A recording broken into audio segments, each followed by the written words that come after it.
17h50, c'est l'heure de l'interview sans interdit de Robert Ménard qui reçoit ce soir l'anthropologue du fait religieux, Dounia Bouzar. Dounia Bouzar, bonsoir. Alors, on lit Le Monde cet après-midi et en une, on découvre quoi? Un chiffre effarant. 42% des Français, 42% des Français expliquent que pour eux, l'islam est une menace. C'est incroyable, vous n'êtes pas étonné par ce chiffre? Eh ben, merci Ben Laden aussi.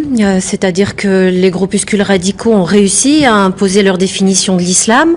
Et finalement, tous les musulmans de France, tous les citoyens français, musulmans ou pas d'ailleurs, sont un peu pris au piège dans cette définition. Et ça fait peur même aux musulmans si on définit l'islam par les radicaux. C'est pas les radicaux qui sont visés. Là, c'est l'islam en tant que religion. C'est autre chose. Si on demandait les terroristes, je pense qu'il y aurait 95% des Français, musulmans ou pas musulmans, qui en auraient peur. Là, on nous dit... On a peur de l'islam, la religion. Mais parce que les radicaux ont imposé leur définition de l'islam, ce qui fait que la majorité des Français voient l'islam au travers la burqa, au travers des gens qui imposent leur vision du monde, au travers des gens qui respectent pas les autres, qui soumettent les femmes. C'est ça l'idée qu'ils ont de l'islam. Oui, mais c'est aussi ça l'islam. La burqa, c'est pas une invention. Le voile, c'est pas une invention. On pourrait en discuter. La burqa, elle existe. La burqa 70 ans, l'islam a 14 siècles, mais ils ont réussi. Non, mais pour les Français aujourd'hui, ils voient dans leur univers un islam qu'ils n'ont pas envie de voir, qu'ils n'ont pas envie de partager. Oui, alors, mais vous savez, ça se nourrit. C'est-à-dire que depuis quand même longtemps, on a aussi des représentations négatives sur cette religion. C'est quand même une histoire lourde aussi.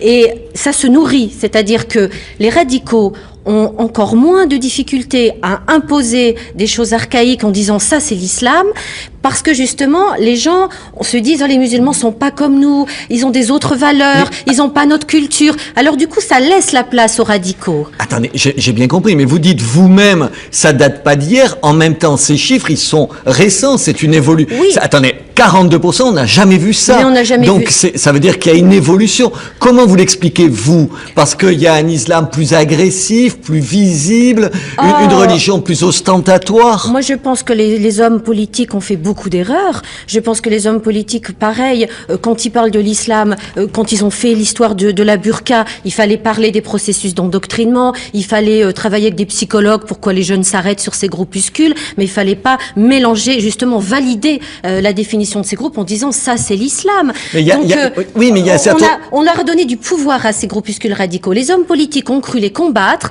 Au lieu de les combattre, comme finalement c'est eux qui posent le débat, finalement ils les ont légitimés comme interlocuteurs. Oui, c'est vrai, pas vrai ce que vous dites. Les cantines halal, les quick halal, tout ça, ça participe. Attendez, je suis pas contre. Pourquoi il n'est pas là? Je veux dire, dans la tête des gens, c'est regardez, on affirme chaque jour un peu plusieurs différences. Est-ce que ces gens-là vont s'intégrer? Et 42% des Français en ont peur. Mais creusons les choses. Le quick halal, c'est pas les musulmans qui l'ont demandé. C'est une histoire de marketing. Les musulmans, eux, demandaient simplement. Attendez, c'est du marketing parce qu'ils y vont. Sinon, le marketing ou pas marketing, ils y seraient pas. Les spécialistes du marketing vous diront que c'est l'offre qui a créé la demande et pas le contraire. Par contre, il y a une vraie demande des musulmans, que leur liberté de conscience soit respectée et qu'ils soient pas confondus avec des intégristes et qu'ils puissent manger du poisson quand ils mangent pas de viande. D'accord. Ça, oui. La prière dans la rue, vous imaginez à quoi ça participe? Quelle image ça renvoie de l'islam? Non, mais attendez, c'est pareil. Dire ça on l'a comme vu ça. Partout. Mais c'est pas partout, c'est dans deux rues. On l'a vu partout. On l'a vu à la télévision, dans les médias partout. Oui, mais alors ça, merci les médias aussi. Il y a 2 rues à Paris où la mosquée est en train de se faire construire, rue Tanger. Ça fait 10 ans que ça dure. Ça fait 2 ans que la mosquée est en train de se faire construire. Et ça fait 10 ans qu'ils prient là. Et il y a 2 rues où ils n'ont pas de place. Il y a aucun musulman qui aime prier dehors. Vous savez, c'est quelque chose ça doit être pur, l'espace. Ça fait plaisir ni aux riverains, ni aux musulmans. On souffre tous de cette situation. Il faut trouver des lieux propres pour respecter la liberté de conscience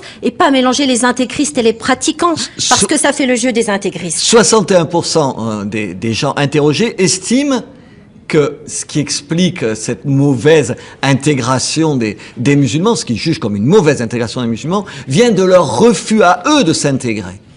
Ça, c'est un nouveau changement. C'est-à-dire, on n'accuse plus, comme on l'a fait longtemps, nos sociétés de ne pas être accueillantes, mais on dit les musulmans, ils n'ont pas envie de s'intégrer, et c'est ça la cause. Comment vous l'expliquez, ce changement d'attitude? C'est un vrai changement, quand même. Oui, mais c'est très grave qu'on en arrive là, et je suis pas du tout optimiste, parce que ça aussi, c'est la position des radicaux. Les radicaux disent quoi? Ils disent l'islam détermine une personne de façon définitive, elle gère tout, elle gère toute sa personnalité, et ça construit tout. Or, si jamais l'ensemble des Français sont persuadés que les musulmans sont des copier-coller, ne veulent pas s'intégrer. C'est dramatique. Les gens qui sont nés en France, qui ont grandi avec Elisabeth, avec David, avec Jean-Pierre, ils ont envie de s'intégrer. Mais c'est pas qu'ils ont envie de s'intégrer, c'est qu'ils sont intégrés. Mais c'est pas vrai. Non, dans un certain nombre de banlieues, on a bien vu que cette intégration, elle marche pas. Non, mais alors, il n'y a pas forcément envie de s'intégrer. Parce que les jeunes qui sont nés en France, ils ont intégré les valeurs françaises, la devise de l'égalité, la liberté de culte, le droit au travail. Et quand il y a ce décalage entre la théorie et la pratique, c'est... Ça a bon dos. Ils n'ont aucune responsabilité, eux, là-dedans. C'est des petits saints, j'ai pas dit ça. À qui on peut rien reprocher. Mais ça dépend. Mais il y a pas, vous savez, les musulmans, c'est comme les chrétiens. J'ai pas dit les musulmans, j'ai dit certains, dans certains quartiers. Mais c'est pas parce qu'ils sont musulmans. Le fait de relier le comportement d'un jeune à son présupposé prophète, admettons qu'il soit croyant, c'est même pas sûr, eh bien ça, c'est encore valider la vision des islamistes. 40%, toujours, le sondage explique que cette mauvaise intégration, c'est en raison des trop fortes différences culturelles. En gros, je vous la fais court, finalement, ça a été plus facile d'intégrer des Polonais, des Italiens, des Espagnols qui étaient cathos comme nous, Européens comme nous, que des musulmans. Mais ça, alors là, vraiment, c'est pareil. Ces représentations-là... Mais c'est vrai en même temps, mais non, c'est pas vrai. Mais parce que quand vous êtes un musulman... Mais comment vous pouvez nier tout? C'est en partie vrai que c'est plus difficile. Les musulmans sont des gens comme les autres. Ils sont le produit de leur relation à leur père, à leur mère, de leurs conditions économiques, de leur niveau intellectuel. Et selon ce qu'ils sont, ils vont comprendre leur religion différemment.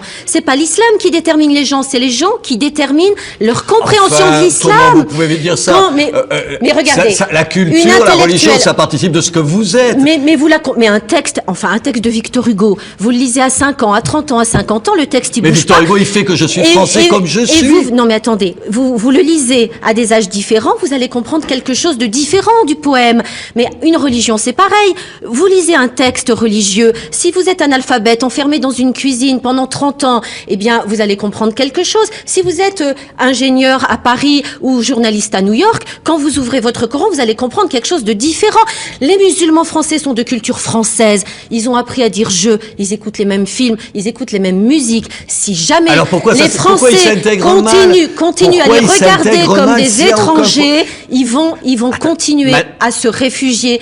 On ne leur applique pas les mêmes critères. Madame Bouzard, si je vous écoute bien, ce n'est que le regard des autres qui fait ce que vous êtes. Sur la question de la grille islamisante, oui, il faut déconfessionnaliser les débats, il faut appliquer les mêmes critères à tout le monde. Si un jeune crache par terre en disant l'islam oblige à cracher par terre, on discute pas sur l'islam, on met 2 heures de colle. Si jamais on applique les lois de la même façon à tout le monde, on ne prend pas le comportement du jeune comme si c'était le produit de l'islam.